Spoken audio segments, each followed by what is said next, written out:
മുത്തമായി തഴുകി ഉറക്കമുണർത്തും എന്നച്ഛനെയാണെനിക്കിഷ്ടം. ഓ ഇടയ്ക്കൂടെ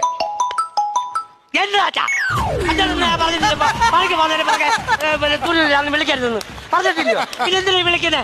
മര്യാദക്ക് അവിടെ ഞാൻ പറഞ്ഞേക്കാം കേട്ടോ. ഞാനൊന്നു കരയും അറിയാതെ ഉരുകുമൻ അച്ഛനെയാണെനിക്കിഷ്ടം. ആരാണ് ഇപ്പൊ വിളിച്ചേ? ഓ അച്ഛൻ നല്ല സ്നേഹത്തില ഇല്ലയോ? പിന്നെ ഞങ്ങളെ കൂട്ടുകാരെ പോലെ. നീ അത് മനസ്സിലായി കേട്ടോ. എങ്ങനെ ഇപ്പൊ മനസ്സിലായി. എടാ വൈറ്റ് അടിച്ചാ കുഴപ്പമുണ്ടോടാ? എന്നെ പൊന്നു മോനെ അടിക്കരുത്. അത് വിയർത്ത് കഴിഞ്ഞാൽ ഭയങ്കര മണമാ. അത് വിയർത്ത് നമ്മൾ ആദ്യത്തെ ഒരു സുഖമേ ഉള്ളൂ. ഞാൻ കഴിക്കുന്ന കാര്യമല്ല പറഞ്ഞത്.